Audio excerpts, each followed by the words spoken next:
नमस्कार। मैं doctor Ritesh Kumar Agarwal, assistant professor geography, SMCC government college Abu Road. आज हम जो टॉपिक पढ़ने जा रहे हैं वो है संयुक्त राज्य अमेरिका की कपास पेटी, कॉटन बेल्ट्स ऑफ यूएसए।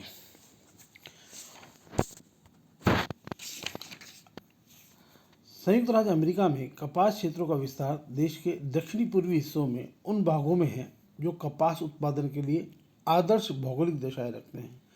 तो सामान्यतः जो संयुक्त राज्य अमेरिका है उसके दक्षिणी पूर्वी भाग में ही कपास क्षेत्रों का विस्तार पाया जाता है।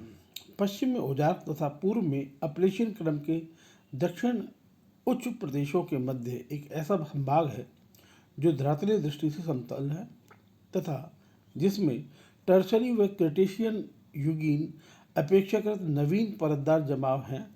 ज़्यादातर भाग में दोमट, कांप, क्ले तथा चूने के अंश वाली मिट्टियों का विस्तार है। यही स्वरूप पूर्व में अटलांटिक तट तथा दक्षिण में मैक्सिको की खाड़ी तक है। इस संभाग में ही उत्तरी कपास मेखला का विस्तार Texas, Louisiana, Oklahoma, Kansas, Tennessee, Mississippi, Alabama, Georgia, Florida, उत्तरी तथा दक्षिणी कैरोलिना आदि राज्यों में है। जैसा कि हम इस मानचित्र में भी देख सकते हैं कि जो डार्क रेड कलर से जो एरिया दिखाया है वो मुख्य कपास उत्पादक क्षेत्र हैं संयुक्त राज्य अमेरिका के। इसके अतिरिक्त जो जो लाइट कलर से दिखाया है वो गौण क्षेत्र हैं। तो मुख्य रूप से दक्षिण अमेरिका में संयुक्त राज्य अमेरिका में दक्षिणी पूर्वी भाग में ही कपास पेटी का विस्तार पाया जाता है। भौगोलिक दशाओं के संदर्भ में अगर हम बात करें तो कपास एक उपोष्णीय पौधा है जिसके लिए मध्यम वर्षा 75 से 100 सेंटीमीटर, ऊंचे तापक्रम, चमकीली धूप, स्वच्छ आकाश तथा पाले रहित वृद्धि अवधि आवश्यक है।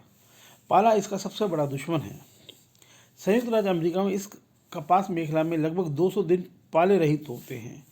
इसी कारण से ही ये दक्षिणी पूर्वी भाग में यह कपास उत्पादन का प्रमुख क्षेत्र बन गया है। अल्बामा राज्य का काली मिट्टी प्रदेश, मिसिसिपी का निचला बेसिन व टेक्सास राज्य वर्ष मिट्टी की नई परत जमा हो जाती है हर वर्ष। अतः बिना ज़्यादा रासायनिक खाद दिए हुए यहाँ उत्पादन अधिक होता है। टेक्सास राज्य का पूर्वी भाग जहाँ काली प्रेरित मिट्टी मिलती है उल्लेखनीय है। मिसिसिपी की निचली घाटी के बाढ़ग्रस्त मैदानों में पृथ्वी के पूर्वी भाग में प्रेरीज की चरणोजम से मिलती जुलती काले रंग व गहरे भूरे रंग की मिट्टी का विस्तार है जिसमें ह्यूमस तत्व प्रमुख है। नेक्स्ट हम बात करें कपास पेटी का सीमांकन। डिकेन के अनुसार for more than a century most of the world cotton has been produced in southern United States, known usually as the South। इन भौगोलिक कारकों के परिवेश में कपास मेखला की उत्तरी सीमा मैसाबी की खाड़ी से प्रारंभ होती है और बुर्रीज तथा रिचमांड से दक्षिण की ओर होती हुई आगे बढ़ती है तथा अपलेशियन के दक्षिणी किनारे से होती हुई उत्तर दक्षिण की ओर मुड़ जाती है एवं यह ओहियो और मिसिसिपी के संगम स्थल पर पहुंचती है जहां से यह सीमा दक्षिण पश्चिम की ओर बढ़ जाती है। पुनः ओजार्क के दक्षिणी भाग की ओर घूमती हुई उत्तर पश्चिम की ओर मुड़ती है तथा ओक्लाहोमा सीमा पर पहुंचने के बाद पुनः दक्षिण पश्चिम की ओर मुड़ जाती है। तो इस तरह ये जो कपास पेटी है संयुक्त राज्य अमेरिका के दक्षिणी पूर्वी भाग में विस्तृत है। कपास की कृषि मुख्य रूप से आर्द्रता, मृदा की उर्वरता, तापमान एवं पाला रहित दिनों की संख्या से प्रभावित होती है। कपास उष्णकटिबंधीय पौधा है अतः उसके लिए मध्यम औसत वर्षा तथा खुली हुई धूप आवश्यक होती है। कपास की उत्तम कृषि के लिए 200 दिन पाला रहित होने चाहिए तथा 75 से 100 सेंटीमीटर तथा ग्रीष्मकालीन तापमान 22 डिग्री सेंटीग्रेड होना चाहिए। संयुक्त राज्य अमेरिका में यह सीमा 70 डिग्री उत्तरी अक्षांश से सामंजस्य रखती है।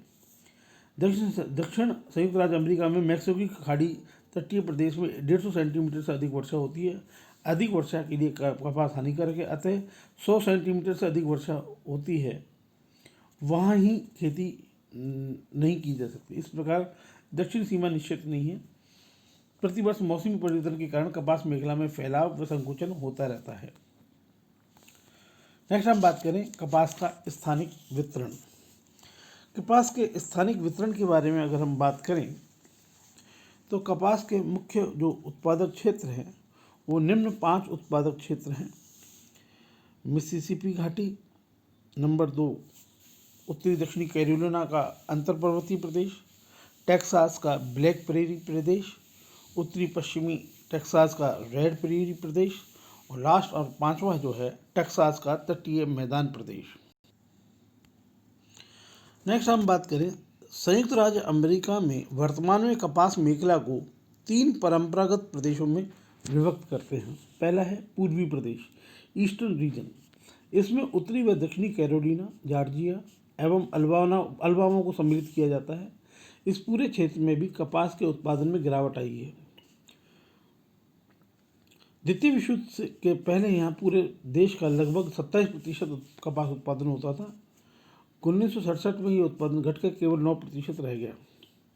उत्तरी व दक्षिणी कैरोलिना में जहाँ कपास को किंग क्रॉप समझा जाता है उसका स्थान चौथा हो गया है।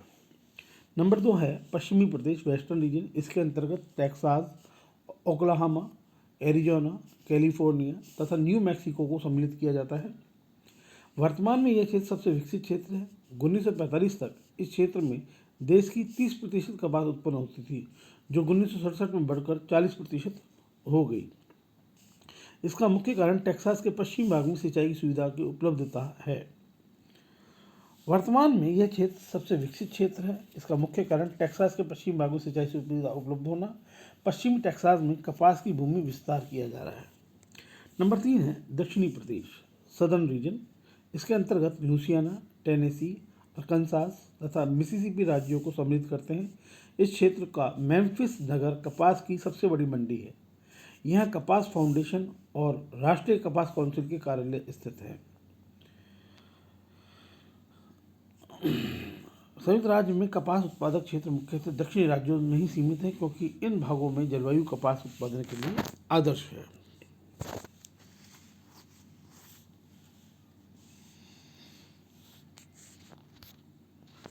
अगर हम बात करें जो दक्षिणी जो प्रदेश हैं उनमें जो मुख्य कपास उत्पादक क्षेत्र हैं उसके प्रमुख कारण है मिसिसिपी तथा उसकी पूर्वी सहायक नदियों का बाढ़ वाला मैदान कपास के मध्य स्थित है। ये एक बड़ा क्षेत्र है। यह मिसिसिपी नदी पर स्थित मेम्फिस में मतलब जो है प्रमुख केंद्रण है कपास का। नेक्स्ट हम बात करें पश्चिम में रेड तथा अरकानसास नदियों द्वारा निर्मित जो मैदान है वो भी कपास उत्पादन के लिए उपयुक्त है। इसी तरह दक्षिण प्रदेश की हम बात करें तो मिसिसिपी नदी तथा अटलांटिक के बीच 2 बड़े कपास उत्पादक क्षेत्र हैं।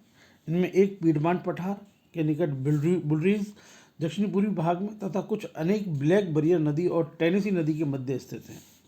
इसी प्रकार दक्षिणी प्रदेश में कैरोलिना, जॉर्जिया, अल्बामा के मध्य भाग और मिसिसिपी का उत्तरी पूर्वी भाग काली कपास मिट्टी का भाग है, जो अल्बामा राज्य के मध्य दक्षिणी भाग में स्थित है।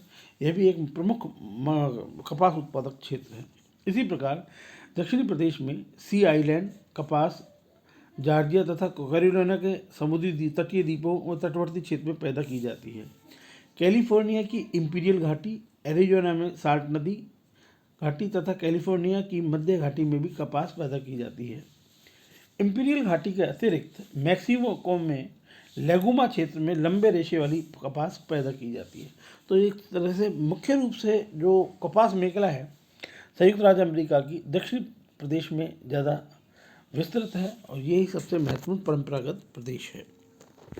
नेक्स्ट बात करें हम कपास उत्पादन में निरंतर कमी के कारण, क्योंकि हम सब जानते हैं कि पहले ही बात की थी कि संयुक्त राज्य अमेरिका में कपास उत्पादन में निरंतर गिरावट आ रही है। उसके जो प्रमुख कारण हैं वो हैं विश्व के अन्य देशों में विशेषतः रूस, चीन, भारत, ब्राज़ील, अफ्रीका तथा लैटिन अमेरिका के मानसूनी उच्च कटिबंधीय भागों में कपास का क्षेत्रफल और उत्पादन निरंतर बढ़ रहा है। कपास उत्पादक क्षेत्रों की भूमि निरंतर खेती की जाने से अनुपजाऊ हो गई है। तो अत्यधिक कृषि होने से अनुपजाऊपन उन क्षेत्रों में आ गए हैं, मिट्टी के जो पोषक तत्व हैं वो समाप्त हो गए हैं। नंबर 3, कपास की कृषि घटते महत्व का प्रमुख कारण उर्वरता में ह्रास, बीमारी व अन्य फसलों से प्रतिस्पर्धा है। क्योंकि उस क्षेत्र में अन्य फसलों को से भी इसको प्रतिस्पर्धा मिल रही है, बीमारी भी है, जैसे बॉल बेरेविल जो कीड़ा है वो इसमें लग जाता है। इसके अलावा कपास के अतिरिक्त जो फसल है, चावल, सोयाबीन, गन्ना, अखरोट, तंबाकू आदि से इसको उनका महत्व बढ़ता जा रहा है। नंबर 4, बहुत समय तक संयुक्त राज्य अमेरिका के दक्षिणी भाग में केवल कपास की खेती होती थी। वर्तमान में जलवायु के अनुकूल अन्य उपज चावल, तंबाकू, गन्ने की खेती होने लगी है। इस प्रकार कपास के क्षेत्र में कमी हो गई है। नेक्स्ट है नंबर 5, बाल विविल कीड़ा यहाँ काफ़ी फैल चुका है। ये जो है संयुक्त राज्य अमेरिका का जो क्षेत्र है वहाँ बाल विविल कीड़ा प्रमुख समस्या है। यहाँ पर इस कीड़े के फैलने से 1892 में मैक्सिको में प्रारंभ हुआ। यद्यपि इसको नष्ट करने के अनेक उपाय किए गए तो भी कीड़े कपास में काफ़ी मात्रा में मिलते हैं। इसको मारने के लिए कैल्शियम ऑर्जिनेट हवाई जहाज़ों द्वारा कपास क्षेत्र में छिड़का जाता है, परंतु इस साधन के प्रयोग से में धन अधिक खर्च होता है। इस प्रकार की इस भाग की जलवायु जितनी कपास के लिए अनुकूल है उतने ही कीड़ों के लिए, इसलिए कपास की खेती अब धीरे धीरे पश्चिम की ओर बढ़ रही है।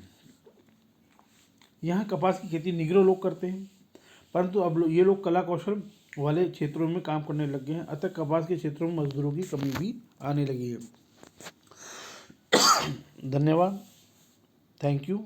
इसी तरह मेरे वीडियो को देखने के लिए मेरे चैनल को लाइक करें, सब्सक्राइब करें, शेयर करें। धन्यवाद।